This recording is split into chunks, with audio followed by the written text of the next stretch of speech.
This is the only tutorial you'll ever need to create the new top of your dreams. In this 5-minute tutorial, I'm going to teach you how to make a double-lined seamless top using a pattern that I created. We're going to take this super slow. We're going to start by cutting out our pattern. It includes the top pattern as well as the neck and shoulder tie pattern. You're going to lay your top pattern on the right side of your fabric, facing up like this. Cut your first one out, then take that piece that you just cut out and lay it flat on your fabric so that right sides are touching.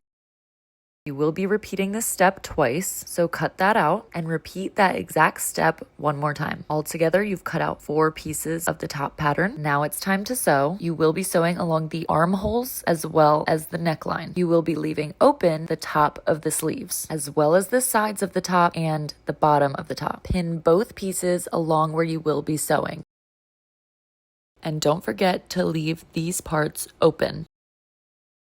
We're going to set that to the side and cut out our neck and shoulder tie pattern. Once you cut that out, you're going to fold it long ways so that the right sides of your fabric are touching. Make sure that lays nice and flat. You will be sewing the side closed, sewing along the top, leaving a tiny hole, and then continuing long ways and finishing off the other side as well. Now pin everywhere that you will be sewing. You're going to repeat this process twice. We're back at our sewing machine, or our serger in this case. You can use either machine and now sew or serge along every side that you pinned. Once you do that for both of your top pieces, you're then going to sew or serge the sides that you pinned for your shoulder/necktie.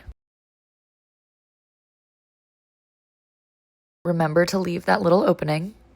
We're pretty much more than halfway done at this point. This is what all the pieces should look like once they're sewn together. Next, you're going to take one of the top pieces that you made and turn it right side out. Also turn your neck and shoulder tie right side out as well.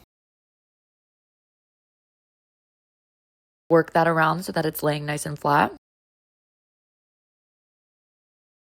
And this is what you should look like at this step in the process so far. For the pieces that we turned right side out, iron them so that your seams lay flat.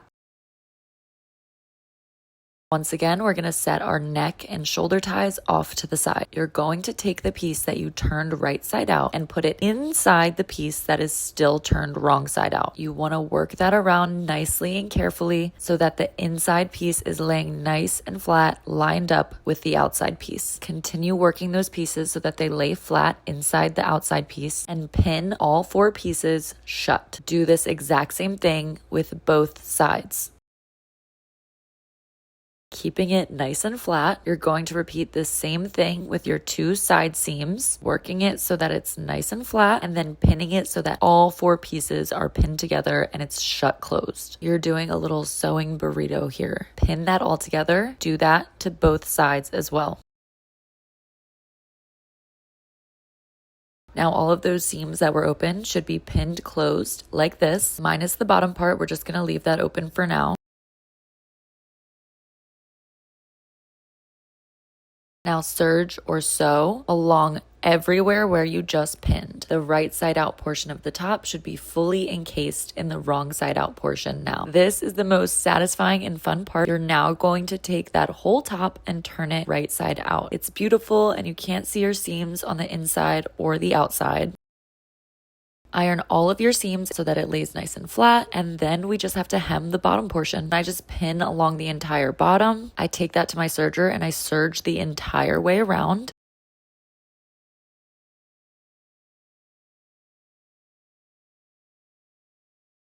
Once that's done, I fold it down once and then fold it down twice. Pin along the entire thing again. And top stitch the whole thing with a twin needle or a cover stitch machine if you have one. Now your top is done. Put that off to the side for now.